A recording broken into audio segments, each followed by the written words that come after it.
Bonjour à tous. Petite vidéo pour vous rendre compte un petit peu de ce qui se passe actuellement sur l'équipe technique régionale pendant cette période de confinement. Je profite aussi de cette vidéo pour vous souhaiter le meilleur pendant cette période compliquée que nous allons tous vivre. Euh, Peut-être aussi que l'idée d'une vidéo telle que celle-ci, ça a amené de la distraction plutôt que d'avoir des retours souvent écrits. Et aujourd'hui, ce que je vous propose, c'est de partager avec vous sur ce qui s'est construit sur la formation en ligne. C'est l'un des sujets que nous traitons en ETR et elle fait partie de la grille que vous a partagé Sylvain. Voilà, donc vous donner un petit peu les intentions et puis l'avancée des projets au moins sur les 2 prochaines semaines. Donc voilà, la première des choses qui a été importante pour nous, ça a été de lire les opportunités de cette période de confinement. Finalement, ça permet de développer beaucoup d'idées et de les partager afin de donner du sens à notre engagement et puis de s'arrêter un petit peu quand le temps là s'arrête pour réexplorer de nouvelles démarches et aussi bilanter sur ce qu'on a fait. Beaucoup d'interactions évidemment entre les différents cadres techniques.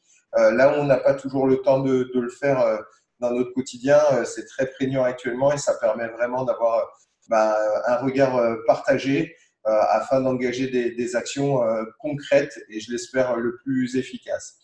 Ce qui a été partagé donc sur cette formation en ligne avec le groupe de travail composé de Christophe, de Marie, de Tony, de Sylvain, de Thomas et de Philippe, ça a été de voir ce qui était important pour nous. D'abord, c'était mettre en valeur des contenus qu'on a tous travaillés et reçus dans le cadre de notre quotidien. Donc, l'idée, c'est de créer ce centre de ressources au service possiblement de cette formation en ligne. Il faut que ce soit au soutien des éducateurs, un canevas qui permette communément de travailler de la manière la plus cohérente possible. Je vous laisse lire le reste pour pas redire tout ce qui est déjà noté, mais il y a vraiment une démarche holistique au centre de ce mode de fonctionnement pour que ça puisse s'inclure dans le quotidien à la fois de nos clubs, mais aussi nous de conseillers techniques pour préparer le futur et l'anticiper aux sorties de cette crise. Ensuite, je vous partagerai les différentes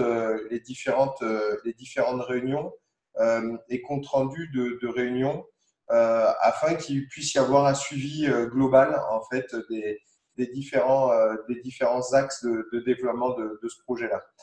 Derrière, et aujourd'hui c'est en cours de réflexion, chacun travaillera sur des orientations.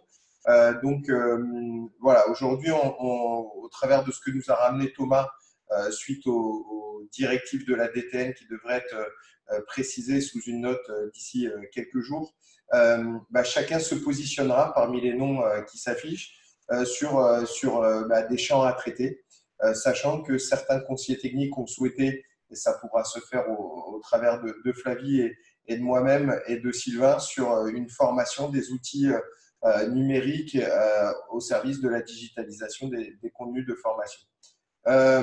Donc ça, c'était vraiment l'opportunité liée malheureusement à ce contexte, ou heureusement, à ce contexte actuel. Rugby Formation, c'est notre plateforme en ligne. Alors peut-être que certains la connaissent, on est en pleine…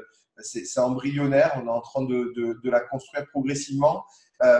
Aujourd'hui, elle va se mettre concrètement au service des éducateurs dans ce cadre particulier. Les indications qui ont été données par la DTN, c'est de travailler directement sur les champs de l'UF2 afin de pouvoir valider tous les éducateurs dans ce cadre particulier. Derrière, ici, on a listé l'ensemble des grands thèmes qui sera traité dans ce cadre-là. En l'occurrence, la sécurité et l'éthique, l'apprentissage par le jeu, les outils et les objectifs de planification, les différentes caractéristiques du public, notamment et des publics sur l'EDR, les outils pédagogiques au service de la formation et les fonctionnements de séance. Pour vous montrer simplement le travail qui a été engagé déjà là-dessus, Marie a travaillé sur un projet et notamment la dimension physique en EDR. Voilà le type de formation qui aujourd'hui se mettent en place sur la plateforme. D'autres formations finalement sont déjà mobilisées sur ce site de formation, notamment sur l'école Oval, qui a été le projet de Marie l'année dernière. Voilà, l'idée c'est de continuer d'enrichir ce centre de ressources, ce centre de formation en distanciel, pour pouvoir d'abord répondre aux besoins et à l'ensemble des stagiaires qui ont tous des canaux privilégiés pour leur apprentissage, qu'ils soient visuels, auditifs, certains plus kinesthésiques qui auront besoin de vivre les choses ou de les ressentir. Là, en l'occurrence, on essaye de répondre à un maximum de sens et de canaux privilégiés pour que tous puissent se retrouver dans ce contexte de formation. Voilà, je ne vais pas aller tellement plus loin, ça va avancer. Je continuerai à vous faire ces retours, en tous les cas, peut-être pas sous la même forme, on verra, sachant que d'autres idées sont en cours pour maintenir la dynamique sur la Ligue. En tous les cas, je vous souhaite à tous de vous porter une nouvelle fois pour le mieux, de prendre soin de vous et de vos proches.